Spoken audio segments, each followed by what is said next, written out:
Hi learner, this is प्रतिमा शर्मा। हम CA foundation study material को study कर रही है। चैप्टर 19 का यूनिट फर्स्ट है इंडेक्स नंबर। ओके, सो आज हम इंडेक्स नंबर को इन डिटेल डिस्कस करेंगे। इसके कई सारे पार्ट्स आएंगे, so stay tuned for that. Okay, so index होते क्या है? इंडेक्स एक टाइप का डिवाइस है और एक्सटेंशन वर्जन है टाइम सीरीज का।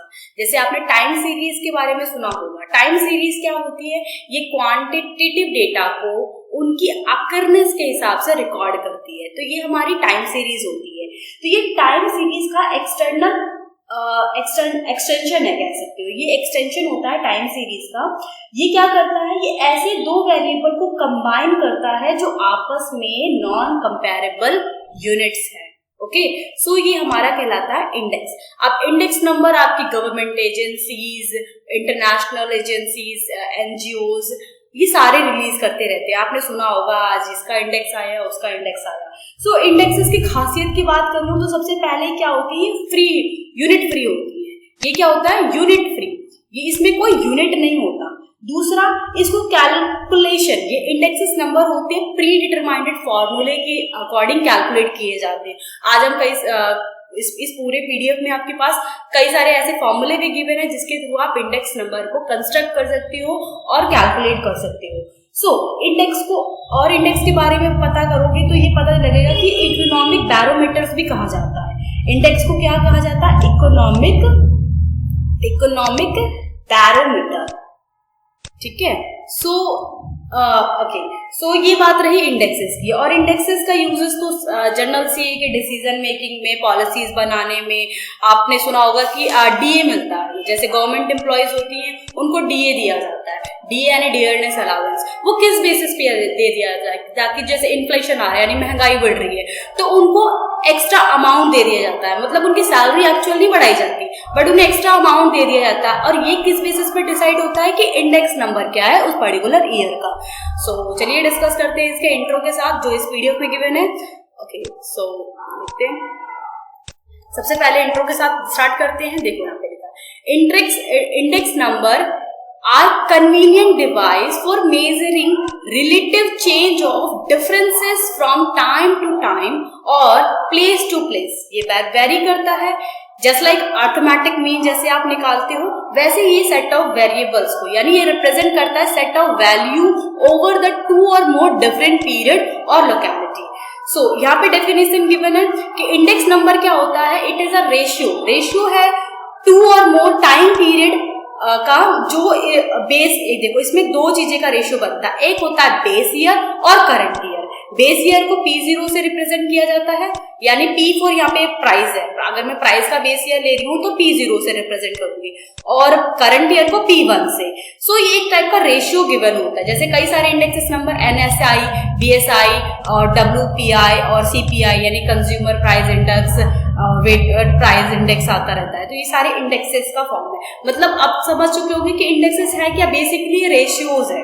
ओके, सो आगे देखते हैं क्या क्या लिखा हुआ है। अब इसमें लिखा है कि इसके ब्रॉड दो क्लासिफिकेशन है।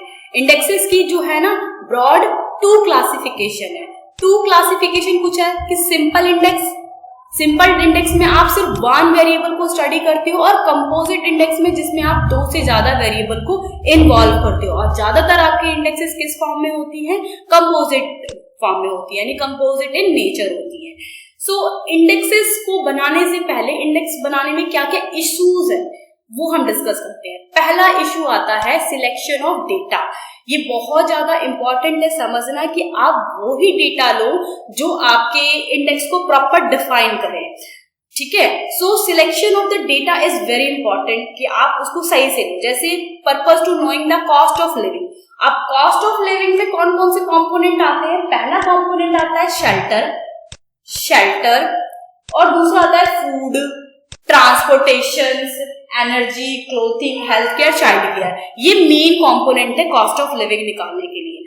पर अगर मैं इसमें कैपिटल गुड्स को इन्वॉल्व कर दूं तो मेरा क्या होगा, इंडेक्स जो बनेगा वो इफेक्ट करेगा, डायरेक्टली इन्फ्लुएंस नहीं करेगा ना कॉस्ट ऑफ लिविंग को।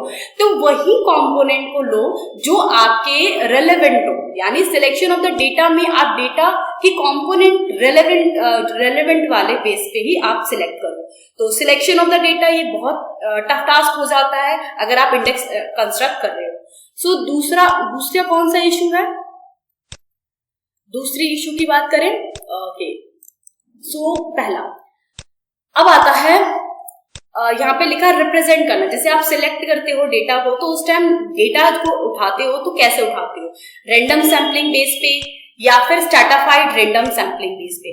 अब रैंडम सैम्पलिंग तो मींस कि आपके पास पॉपुलेशन गिवन है, आप उस पॉपुलेशन में से आप डायरेक्टली निकाल लेते हो, यानी पॉपुलेशन में से सैंपल निकाले ना, रैंडम सैम्पलिंग कहलाती है। दूसरा यहाँ पे लिखा हुआ है, एक और सैम्पलिंग की बात की हुई है, स्ट्रैटिफाइड रैंडम सैम्पलिंग। अभी होता क्या है, स्ट्रैटिफाइड रैंडम सैम्पलिंग एक टाइप की टेक्निक होती है। जो रिसर्चर है, जो कंस्ट्रक्ट करने वाला पर्सन है, वो क्या करता है, होमोजेनिटी बेस्ड पर, यानी होमोजेनस ग्रुप से वो डेटा उठाता है। अब होमोजेनस ग्रुप का क्या मतलब, जैसे मैं ह्यूमंस के ऊपर स्टडी कर रही हूँ तो मैं ह्यूमंस को इंक्लूड करूंगी, एनिमल्स को नहीं। सबसे पहले क्या होती है कि होमोजेनिटी के बेस पर, यानी पहले मैं होमोजेनिटी के बेस पर डेटा पिकअप करूंगी। ओके, होमोजेनिटी के बेस पर डेटा पिकअप करूंगी। उसके बाद उसमें स्ट्रेटा बनाए जाते हैं, यानी उसकी अलग क्लासिफिकेशन की जाती है। जैसे सारे ह्यूमन है, मैंने ह्यूमन लिया, ह्यूमन में मैंने उसके साथ मेल फीमेल, फीमेल में भी फिर उनके एजेस के अकॉर्डिंग, इसके अकॉर्डिंग मैंने स्ट्रेटा बना दिया। फिर उसमें से मैं रेंडमली पिकअप कर रही हूँ। सबसे पहले आपने ग्रुप उठाया, फिर उसके स्ट्रेटा बना दिया, स्ट्रेटा में भी कैटेगराइज कर दी गई, यानी हाइड्रोजेनस, यानी इसमें भी हाइड्रोजेनस हो गया ना कि मेल फीमेल जेंडर के अकॉर्डिंग कर दिया। उसमें से आपने रेंडमली कोई सैंपल पिकअप किया तो ये कहलाता है आपका स्ट्रैटिफाइड रैंडम सैम्पलिंग। तो ये इंश्योर करना होता है कि जब सैम्पलिंग कर रहे हो, आप सैम्पलिंग डेटा जब आप कलेक्ट कर रहे हो तो आपका डेटा कैसे है, ठीक है। सो अनदर एग्जांपल है, अब बेस पीरियड। बेस पीरियड बहुत इंपॉर्टेंट होता है क्योंकि आपने क्या पढ़ा, इंडेक्स नंबर होते ही रेशियो है, जो करंट और बेस का रेशियो होता है। तो बेस पीरियड सिलेक्ट करने से पहले आप वो देखेंगे कि वो जो बेस पीरियड है वो प्रॉपर फंक्शनिंग में चल रहा है। जैसे अभी शाइनिंग एग्जांपल चल रहा है कोविड-19 पेंडेमिक 2020। अब 2020 को अगर मैं एज अ बेस पीरियड लूं, अगर मैं 2025 में हूँ, 2025 मेरा करंट पीरियड है और मैं 2020 को मैं एज अ बेस पीरियड लूं, तो क्या ये सही होगा? अभी सबको पता है कि 2020 में कई सारे प्रोडक्शन डाउन हुए हैं, सबकी जीडीपी नेगेटिव, यानी हमारी खुद की जीडीपी नेगेटिव 23 हो गई है, तो ऑलमोस्ट सारी कंट्री अफेक्टेड है। तो क्या मैं अगर कोई भी स्टडी के लिए मैं 2020 का डेटा लूं एज अ बेस, तो क्या सही होगा?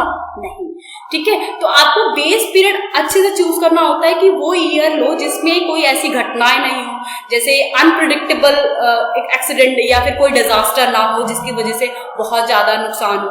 तो ये क्या होता है कि बेस पीरियड को सिलेक्शन लो, जैसे अगर एक्स्ट्रा ऑर्डिनरी इवेंट उसके अंदर इंक्लूड नहीं होना चाहिए, जैसे वॉर हो गया, स्ट्राइक हो गया, ये सारी एक्स्ट्रा ऑर्डिनरी इवेंट्स है, वो उसके अंदर इंक्लूड नहीं होना चाहिए। तो बेस ईयर का सिलेक्शन करना, केयरफुली सिलेक्शन करना बहुत इंपॉर्टेंट होता है जब आप कंस्ट्रक्ट कर रहे हो अपना इंडेक्स नंबर। फिर होता है सिलेक्शन ऑफ वेट्स। वेट्स जैसे आप वेट मेथड होता है ना, वेटेड एग्रीगेटर मेथड, जिसमें आप पर्टिकुलर कमोडिटी को उसके रेलेवेंस के अकॉर्डिंग उसको वेट असाइन करते हो। सो वेट असाइन करना बहुत इंपॉर्टेंट होता है। उस देखो जो कमोडिटी ली गई है, क्या उस कमोडिटी का आपने वेट दिया है, क्या वो सही है? फॉर एग्जाम्पल यहाँ पे दे रखा है कॉस्ट ऑफ लिविंग इंडेक्स में। अभी मैंने आपको कॉस्ट ऑफ लिविंग इंडेक्स का कॉम्पोनेंट बताया था, that is shelter, food, transportation, energy, clothing, health care, child care, ये सब होता है। तो इसके अंदर में फूड है, फूड में सबसे ज्यादा इंपॉर्टेंट क्या हो गया मेरे लिए? सीरियल्स हो गए ना, अनाज मेरे लिए ज्यादा इंपॉर्टेंट हो गया। उसकी इंपॉर्टेंस की कंपैरिजन क्या मैं शुगर के साथ कर सकती हूँ? नो, मतलब उतना ही रेलेवेंट है। मतलब अगर मैंने वेट असाइन किया तो मैंने सीरियल्स को कम वेट असाइन किया और शुगर को ज्यादा वेट असाइन किया, तो क्या मेरा इंडेक्स नंबर सही आएगा? नहीं। तो ये इश्यूज होती है कि आपको देखना पड़ता है कि जो आपके कंपोनेंट है उसके रेलेवेंट इंपॉर्टेंस क्या है, उसको कंसिडर करते हुए आप उसको वेट असाइन करते हो। ओके, सो नेक्स्ट है यूजेस ऑफ एवरेज। अब यूजेस ऑफ एवरेज का मतलब क्या है कि अब कई सारे आपके पास डेटा होती है, तो ऑलवेज आपका एवरेज सही डेटा नहीं देता। ओके, एवरेज में आप क्या करते हो, जो भी अकरेंस होती है सबको डिवाइड कर देते हो, यानी sum of the all observation divide by the number of the observation, वो हर बार रेलेवेंट नहीं होता। जबकि जो ज्योमेट्रिक मीन है ना, वो एवरेज से ज्यादा बेटर है।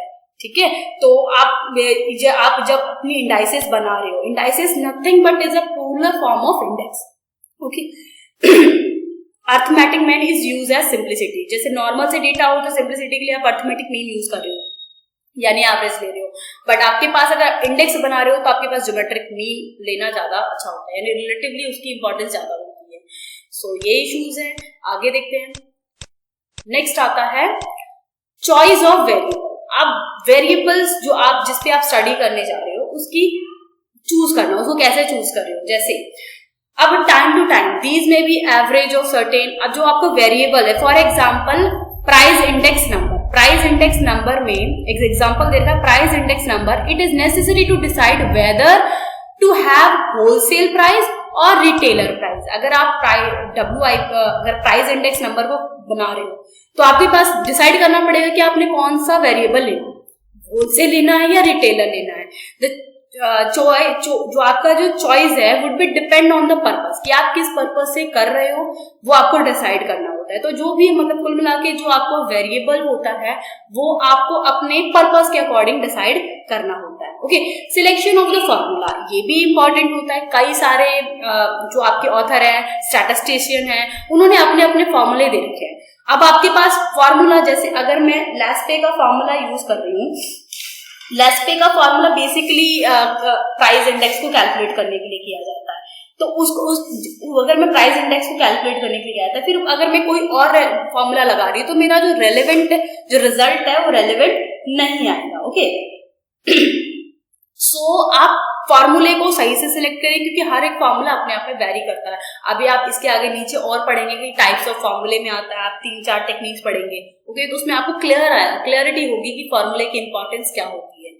So construction of index number करते टाइम आपको नोटेशन करनी होती है, जो आप सिंबलाइज करते हो अपने वेरिएबल्स को, जैसे P4 प्राइस है, Q4 क्वांटिटी है, तो ये नोटेशन करना होता है। ओके, सो कंस्ट्रक्ट करते टाइम आपको ध्यान देना होता है कि आपका जो नोटेशन है वो सही होना चाहिए और सही से रिप्रेजेंट करे।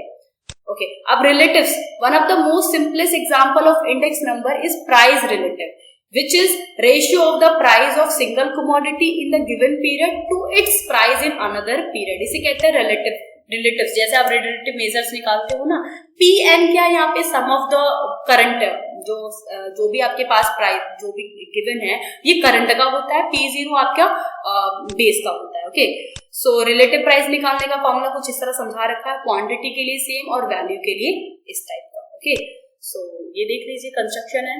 कंस्ट्रक्शन के बाद देखते हैं मेथड्स को मैं आपको नेक्स्ट वीडियो में समझाऊंगी कि इसके मेथड्स क्या होते हैं। 2 टाइप के मेथड है, सिंपल और वेटेड, इसको हम नेक्स्ट क्लास में डिस्कस करेंगे। So thank you so much for watching class.